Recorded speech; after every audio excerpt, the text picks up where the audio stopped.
Hi, I'm here to give you as succinctly as possible a look at where the manufacturing technology market is headed over the course of 2012.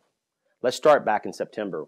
At that time, we were looking at the recovery being fairly strong, that commodity prices were at a critical level and were the biggest threat to the recovery at that time, that the government debt issues around the world were a key issue that we had to keep an eye on because they could become an issue that could stop our GDP growth in its tracks.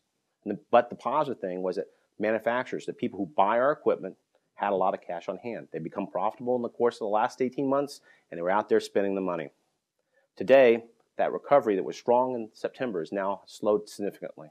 And government debt, which was an issue we wanted to watch, now has become so critical that it has created some very strong difficulties for some of the zones we'll talk about, particularly in Europe.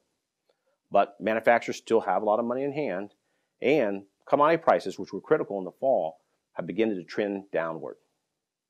When you take a look at the GDP issue, it has slipped from our fall forecast, but it's still positive.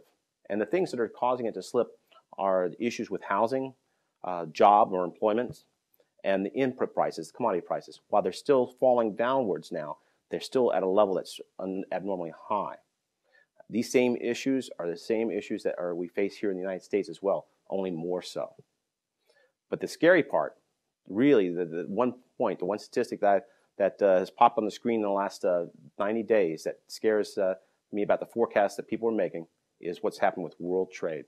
It has fallen like a rock over the course of the last 90 days. And that's important, particularly for countries like China that rely on exports so heavily. We'll get to that in just a moment. Let's start with Europe. As I said, the government debt issue is critical, and it's become the focus of all the political actions going on in the countries there. Certainly with Turkey, Italy, now the issues occurring in Ireland and Spain. It has created a situation that very few know what to do with, and the Germans are even beginning to feel it inside their own economy. Currency issues have been impacted, credit across the Eurozone, and now even the loans that the Eurozone has made to emerging markets have been impacted in a negative way, and jobs are beginning to fall once again. After a small rebound last year, they're beginning to trend downwards. But I don't know if it's a positive or negative. The one thing I can say about the Eurozone is the only zone that we're going to talk about that has a negative GDP forecast for 2012 and 13. When you look at some of the specific countries, India and Russia, for example, now their projections for GDP have been slowed, but are still positive, and their projections for capital investment, particularly in our kind of equipment, have been modified as well to single-digit growth in 2012. I'd have to say that the chances or the probabilities of the orders being negatively impacted for manufacturing technology in 2012 are almost nil. Even if their GDP was negative, even if overall investment in capital goods was negative, they'd still be buying manufacturing technology equipment because they have such a dire need for that equipment at this time. When you take a look at Brazil, this last fall we were talking about them being one of the fairly strong emerging market for manufacturing technology. And that's changed a bit. They're in fact on the brink of recession. Not negative yet, but right there on the fence where they could fall into a recession and have a negative impact on the forecast for manufacturing technology orders during the course of 2012.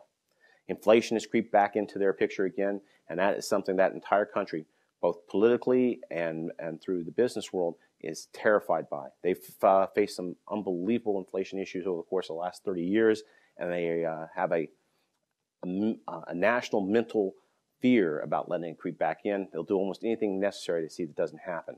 At the same time, as they move into their spotlight on the world stage with the World Cup coming up in 2012 and the Olympics in 2014, they do not want to have an economy that puts them back into a recession mode.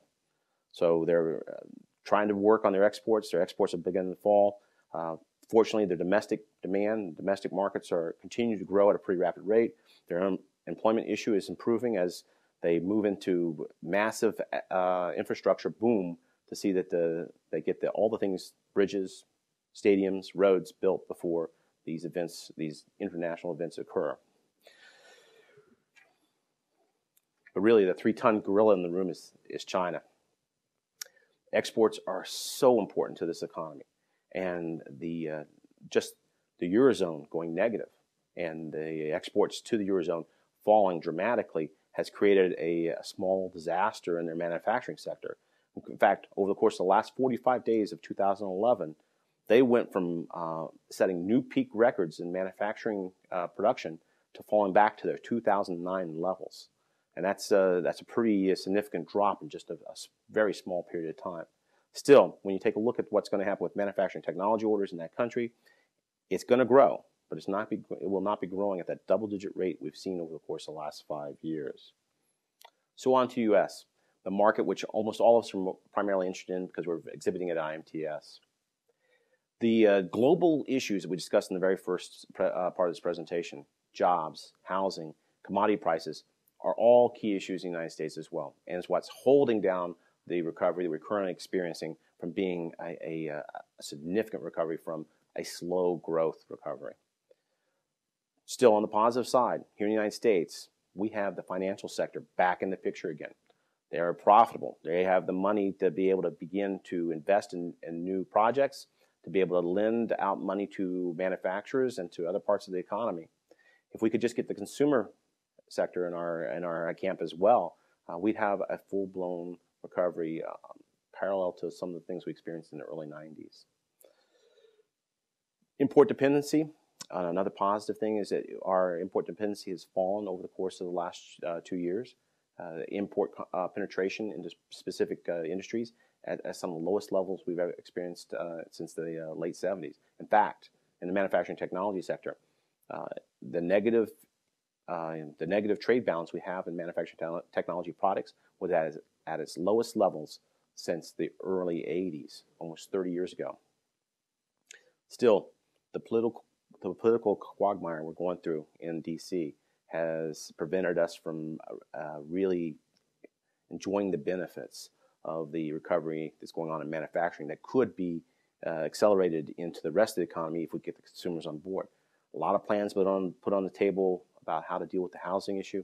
There's been a number of issues about ideas suggested about how to improve job situation here, but we can't get this bipartisan Congress to agree to almost anything. They're not really working for the good of the country, it seems, to a lot of people. And if we can get over that one hurdle, we could see some of our outlooks for 2012 improve dramatically. Still, the key thing here you want to know about is the forecast. And when we look at forecasts, I look at 3 experts, Eli Lustgarten, John Walker, and Steve Klein, who make projections about our industry on a regular basis. And last fall, for the first time in my memory, all 3 forecasters were on the same page to the exact same number, looking for a 7% increase in orders for machine tools and manufacturing technology during 2012. Unfortunately, some of the things we talked about at the beginning of this presentation have forced them to rethink that forecast, and now the range between the 3 of them is anywhere from a -7 to a positive 5% increase. And when you look at the Oxford Economics forecast, they are looking, again, had a 7% projection for growth in orders for manufacturing technology in 2012. It's gone negative, and it's gone negative primarily because of the change in their forecast for the cutting or material removal section of our industry. Still, on a sectorial basis, things are looking good for manufacturing. If you take a look at their forecast for the sectors, the highest sector they have is for construction, on-site construction. The 2 right behind that is where our products tend to end up. Investment goods and intermediate goods. That's the people that put together durable manufacturing and require the machines that we produce to produce their own goods. And they're looking at a 4 or 5% increase over the course of 2012. Now, taking a look at what that means for specific customer industries, as we began the recovery in the latter part of 2009, beginning of 2010, we were being led into this by the aerospace industry, medical equipment industry, and the job shop industry. And the job shop industry is clear why. When people see things improving, the first thing they do is look out to job shops for excess capacity because they don't want to really make the investments in their own capacity in their own plant. But as the recovery began to improve, we saw off-road and highway construction and energy and consumer products become players in the mix as well. We also saw manufacturers continue to use job shops, but begin to improve the equipment in their own factories, making productivity improvements as well as capacity increases. And late in this recovery, or late in this 2011 part of the recovery, we saw the auto industry come back into the picture after a really long layoff as a major player in orders during the course of 2009 and 2010. And so as we look and move into 2012, who's going to be buying machine tools and manufacturing technology? Well, it's going to be controlled or managed through the auto industry, off-road and highway construction, the aerospace industry, and I think you'll see the job shop industry pick up again as well. Now let's take a look at that on a geographic region across the United States. Starting up in the Northeast region, we're going to see small things. When I say small, I mean very small. Nanotechnology, small lenses, small electronics, driving that market up there. It'll be the largest, probably one of the largest order areas for that particular sector of our nation. Then you can see new technologies driving there as well, right behind that. Things like additive, hydroforming, etc. Followed by consumer products and the aerospace industry. Probably the fastest growing, because it will be positive in 2012, will be the Midwest, led by the auto industry and, believe it or not, aerospace industry, followed closely by the job shop sector. In the South area, it's probably the largest amount of orders for the auto industry for our nation will be there, followed by fabrication and the energy sector. The central sector will be the second largest order base, although it will probably be flat or slightly negative, and be led by the aerospace industry, energy, autos, electronics, and appliances, making a late comeback in the latter part of 2012. Finally, in the West, where there'll probably a small dip in orders relative to 2011, you're going to see led by the job shop, defense, and aerospace industries, and a little bit by the electronics area as well. Now, putting a timing to this, let's take a look at what we think is going to happen with respect to the year. In this particular slide, red is bad, green is good. So as you can take from that pie chart there, the first quarter, we expect orders to be down relative to 2011 first quarter. Why? End of tax incentives in 2011 that pushed some of the orders we were going to see in 2012 back into 2011. We'll see a fairly neutral or slightly or cautiously optimistic second quarter. Then in the third quarter, we'll see something that's relatively flat compared to the second quarter and last year, with a lot of our growth on a quarter-to-quarter basis happening in the fourth quarter, as we see some of the fears that people have during the first 9 months become somewhat smoothed over, and they begin to spend the cash they have in hand before the end of the fiscal year. Well, that in a nutshell is what we think is going to happen to the market for manufacturing technology. And I'll look forward to seeing you again sometime probably this spring. Thanks. The best way to plan your visit to IMTS 2012 is to first visit IMTS.com. It's the optimum way to make the most of your stay, driving you to all the advanced technology and processes you've come to see. The new features at IMTS.com include an interactive exhibitor directory and floor plan to easily pinpoint exhibitor locations.